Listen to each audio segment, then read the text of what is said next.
Bonjour à tous, on se retrouve en Belgique pour faire un trail de préparation avant le trail des Templiers.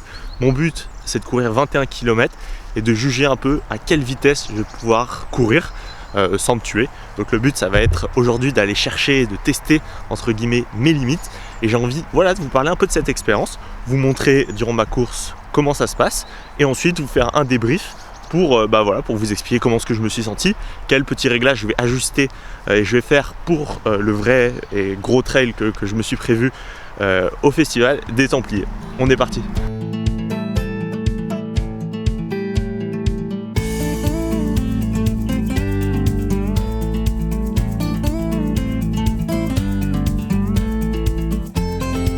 Donc cet événement s'appelle le Lady Trail, il y a 3 distances, le 8, le 15 et le 21 km et sur ma distance devait y avoir une vingtaine de coureurs. On part directement pour l'échauffement, donc je me sentais très bien vraiment avant la course, je sentais que j'avais les jambes. Donc j'ai fait une dizaine de minutes pour l'échauffement. C'est un petit test. Comme vous pouvez voir, au départ de la course, c'est pas trop rempli, donc c'est cool.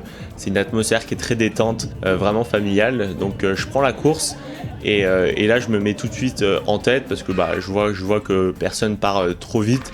Donc on est sur du 4-0 au départ, mais c'est bien parce que c'est l'allure que j'avais envie de tester.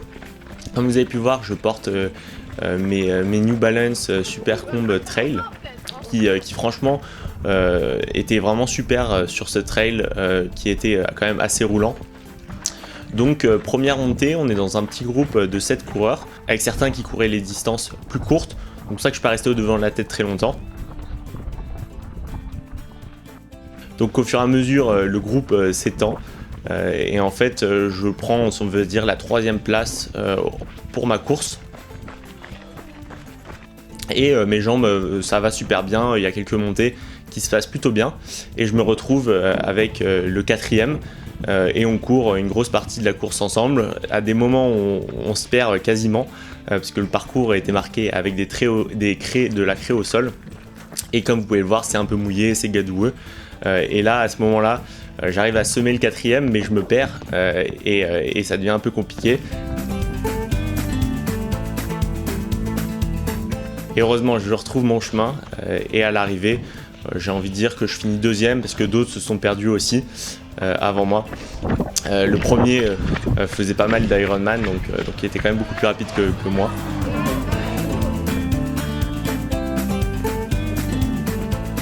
Et franchement, comme je l'ai dit, ces New Balance, c'était super, vraiment avec une superbe accroche.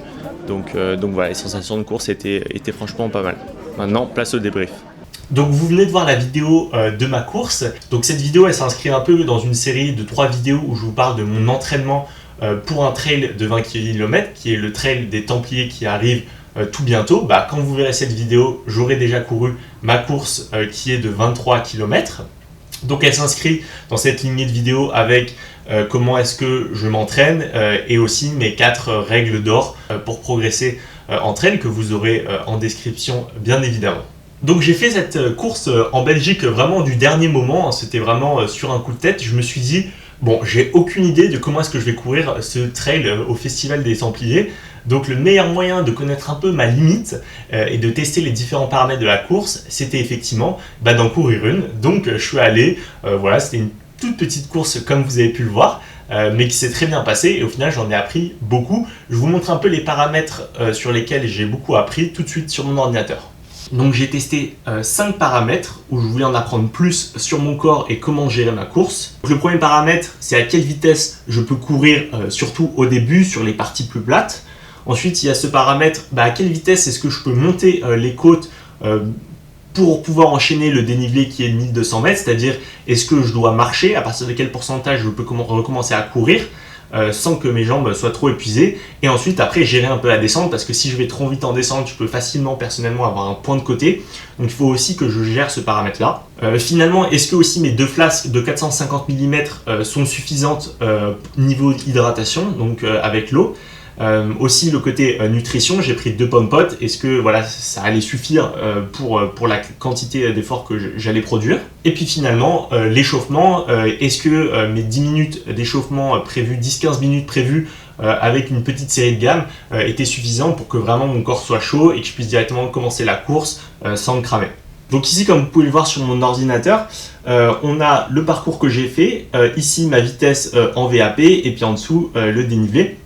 Donc on peut voir qu'en termes de vitesse de VAP, c'est assez constant, c'est-à-dire que à la fin je finis aussi fort qu'au début. Donc ça c'est un bon signe qui me montre que voilà, cette allure de 4,30 en moyenne de VAP, je peux la tenir durant 21 km malgré les montées, etc.